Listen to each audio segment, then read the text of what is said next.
selamat datang kembali di YouTube channel aku. Nah, pada hari ini aku mau bicarakan tentang topik menjadi kreatif. Menjadi kreatif itu bakat dari lahir atau latihan sih? Topik ini masih sering banget menjadi perdebatan. Ada yang ngaku terlahir kreatif, dan ada yang bilang kreatif itu karena kepepet.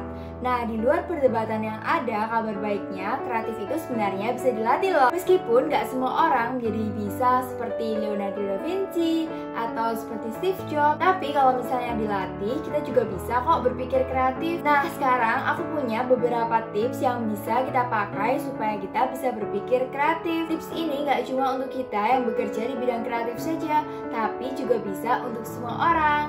Nah, apa saja tipsnya? Ikutin aku ya. Tips yang pertama adalah rajin mencari referensi. Semakin banyak referensi yang kita punya, pasti kita semakin mudah untuk menemukan ide-ide baru ataupun memodifikasi ide-ide yang sudah ada sebelumnya. Misalnya, kalau kita bekerja sebagai arsitek, maka semakin banyak pengetahuan kita tentang desain-desain bangunan, itu akan memudahkan kita untuk memperoleh ide-ide baru tentang dunia arsitek. Selain itu, kalau misalnya kita tuh suka memasak, nah sebelum kita menciptakan resep baru, kita tuh bisa belajar lewat buku-buku resep, atau kita bisa lihat-lihat di internet tentang resep-resep baru, dan kemudian kita mempelajari, dan lama-kelamaan kita pasti bisa membuat resep kita sendiri. Referensi-referensi ini bisa kita dapatkan dari membaca buku, membaca majalah, browsing internet, nonton YouTube, atau misalnya ketika kita nonton film.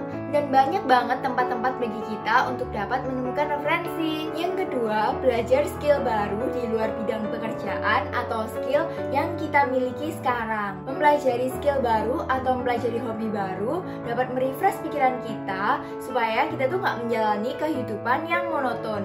Misalnya, kita sebagai mahasiswa, sehari-hari kan kita sudah disibukkan dengan aktivitas sekolah. Jadi nggak ada salahnya kalau waktu kita weekend itu kita mencoba hal-hal baru. Misalnya, kita tertarik dengan dunia crafting. Nah, setiap weekend kita bisa mengisi waktu weekend kita dengan mengikuti workshop. Atau kalau misalnya kita tertarik dengan dunia kuliner, kita bisa ikut kursus memasak setiap weekend. Yang ketiga adalah sering berkumpul dengan orang kreatif.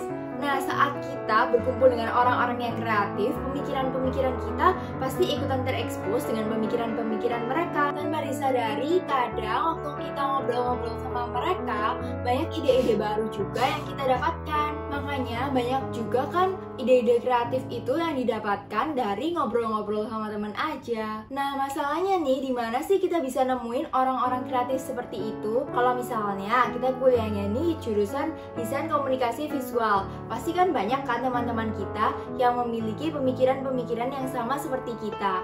Tapi selain itu kita juga bisa mencari lewat komunitas. Nah, misalnya kita join komunitas yang berhubungan dengan desain. Nah, tapi kan kalau misalnya waktu pandemi gini sulit kan bagi kita untuk berkumpul gitu, kita bisa ikut kayak komunitas-komunitas online atau webinar-webinar yang diselenggarakan secara online. Lewat join komunitas seperti itu, kita bisa berkenalan dengan peserta-peserta lainnya yang rata-rata juga tertarik dengan dunia kreatif. Yang keempat adalah traveling ke kota atau negara yang belum pernah kita kunjungi sebelumnya.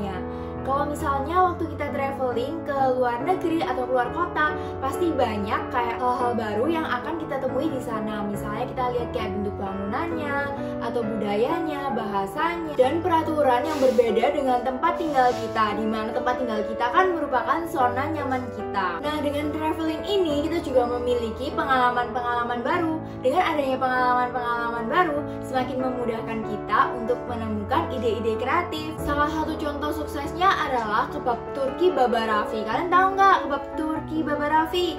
Nah, kebab Turki Baba Raffi ini ide bisnisnya itu diperoleh ketika ownernya itu berjalan-jalan ke negara Qatar untuk mengunjungi ayahnya yang sedang bekerja di sana. Yang kelima adalah tidak takut untuk mencoba hal-hal baru. Banyak orang yang sering bilang think outside the box. Nah, tapi kalau misalnya semua orang itu berpikiran think outside the box, lama-lama outside the box gak termasuk kreatif juga kan. Jadi kita bisa mulai dengan mencoba hal baru. Memulai hal baru ini nggak harus dengan yang langsung besar gitu kok. Kita bisa mencoba dari hal-hal yang sepele.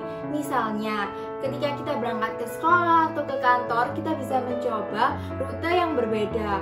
Dengan kita mencoba rute yang berbeda itu, pasti pemandangan atau hal-hal yang kita lihat di sekeliling kita itu kan juga berbeda kan dari biasanya. Nah, dari situ kita bisa mendapatkan ide-ide baru. Ngomongin tentang mencoba hal baru, minggu ini aku baru aja mencoba produk-produk terbaru dari Scarlett, yaitu mulai dari body scrub, body lotion, dan juga shower scrub. Di dalam produk Scarlett ini sudah mengandung glutathione dan juga vitamin E yang dapat menutrisi, melembabkan, dan mencerahkan kulit. Selain itu, produk Scarlett ini sudah teregistrasi dengan BPOM dan juga tidak dilakukan pengujian terhadap hewan, jadi sudah pasti aman banget. Sekarang ikutin aku yuk nyobain body care rutin aku ini. Pertama-tama aku bakal pakai body scrubnya dulu ya. Teksturnya dari body scrubnya ini benar-benar halus dan lembut dan gak sakit ketika di-apply ke kulit. Sekarang aku cobain pakai ya. Cara pemakaiannya tinggal kita gosok-gosokkan aja ke kulit, lalu kemudian kita diamkan 2-3 menit, lalu kemudian kita bilas dengan air. Scrubnya ini mampu mengangkat daki-daki dan juga sel kulit mati di kulit. Selain itu wanginya juga enak banget, aku suka banget sama wanginya. Nah, ini dia tanganku setelah aku scrub tadi, aku merasanya tuh sekarang kayak jadi lebih bersih banget. Terus setelah itu kulit aku setelah di scrub ini juga jadi lebih mulus. Yang kedua, biasanya aku pakai shower scrubnya. Nah, shower scrubnya ini menurut aku wanginya tuh bener-bener aku suka. Teksturnya itu bener-bener halus dan juga lembut ketika di-apply ke kulit. Nah, tapi ini aku bakal basahi dulu tangan aku, terus kemudian aku apply shower scrubnya ini, baru kemudian aku bilas. Terakhir, aku pakai body lotionnya.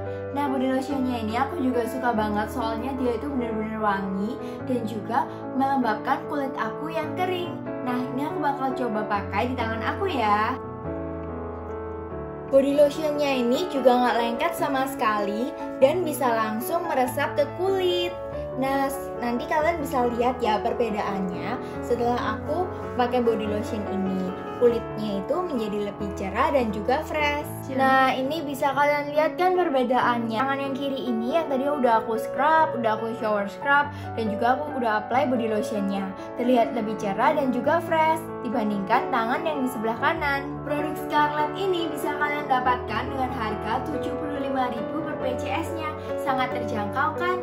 Terus kemudian kalian nggak perlu ragu soal packagingnya karena benar-benar aman banget ketika sampai di rumah. Oke, sekian dulu teman-teman pengalaman aku dalam mencobain hal-hal baru. Dan sekian juga tips-tips kreatif dari aku. Jangan lupa like, comment, share, dan subscribe. See you in the next video. Bye-bye!